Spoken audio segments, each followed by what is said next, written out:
Starting off this hour is David in Charlotte. Hi, David. Welcome to the Ramsey Show. Hey, Dave. So great to talk to you. Appreciate you taking my call. Sure.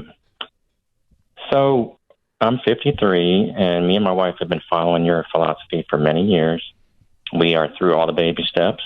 We have our house paid off just as about 2 years ago, and we actually have another house, a rental house, that's totally paid for.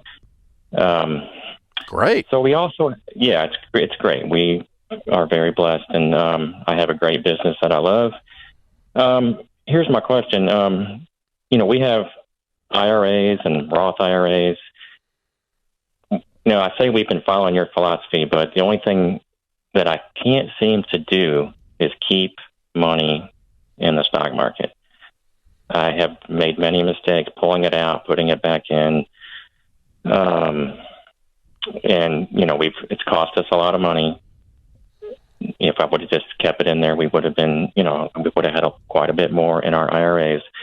And my question is, do I really, mentally, it's just a problem for me to keep it in there. It's been, I want to watch it every day, multiple times, looking at it. Question is, do I really need to have money in the stock market at this point? No, you could just buy real estate if you want to do that and do whatever you want to do. There's no mandate that you do this. But I would challenge you. I would challenge you, David, that I think what you do need to do is you do need to learn how to analyze and assess and learn about an investment, and then be able to make a choice to do that investment or not do that investment. Okay. So you bought this rental property, right? Yes. Do you fret about it? No. Why? We don't. Because it's not something that can go up and down every day. Yes, it is. Value. Well, you're right. I guess it's just different for me. It's a tangible thing. I can see it. I get a rent check every month. But you also said a minute ago that if you'd left the money in the market, you would have a lot more now. That's true. Okay. So here's the thing. It's always interesting to me. The biggest difference in real estate, in actual fact, is that it is tangible, that you can walk over there and touch the bricks and mortar and, you see if there's weeds in the yard or whatever, right? That kind of thing. And that does give us an emotional comfort that is a reasonable observation, okay? But what real estate does not do, that's different than stock, is there is zero guarantees. The only reason that we become emotionally comfortable with real estate is because we are more intimately familiar with its history, with its track record, because we grew up with it. We grew up in that neighborhood. We've been around that neighborhood 20 years, whatever. And you just kind of go, well, houses in that neighborhood go up. And even if there was a bump in the road and it went down a little bit, I'm not going to panic, because generally houses in that neighborhood are worth a lot more than they were 20 years ago. And I'm just, even though that might have been a weekly or a monthly thing or even an annual thing where it was a little soft or a little bad, no need to panic, because I'm good with the long-term track record, right?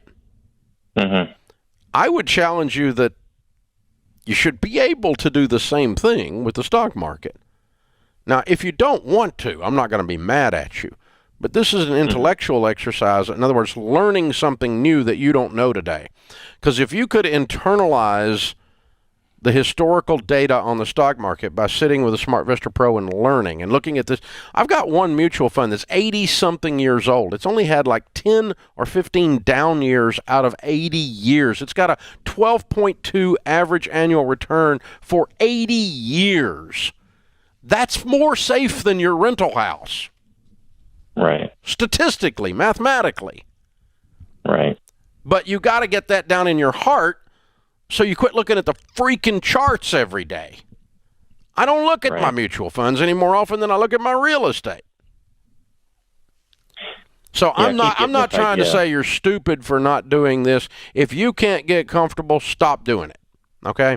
But I think as a part of your personal growth plan, you demanding of yourself that you learn something new would be you just need to study this market a little bit, this stock market thing a little bit more. So if you want to pull it out and say, I'm not going in for 3 more years, but I am going to meet with my SmartVestor Pro who has the heart of a teacher, and I'm going to get comfortable because of knowledge.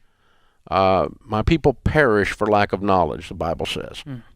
So it's just knowledge gives you calmness. Yeah. On top of the perspective of looking back at the stock market for 40 years and going, oh, the S&P 500, some serious appreciation there with just a few dips. I feel good about this over the long term. So when we talk about how the only people that get hurt on the roller coaster are the ones who jump off early. And you jumped off early a whole bunch of times, and that hurt, and you don't want to go back on that roller coaster. But like Dave's saying, if you meet with a SmartVestor Pro and they outline all this for you, you're going to go, oh, okay, I feel good about getting that Roth IRA back up and going, investing in good growth stock mutual funds, diversified across 4 types. We're not talking about single stocks that are super volatile. I agree, don't do that. But if you're talking about the stock market in general, it's a safe bet over the long term. Yeah. So, here's the thing, David. If you are 100% going to jump in and out of it, stop doing it because you're going to lose money.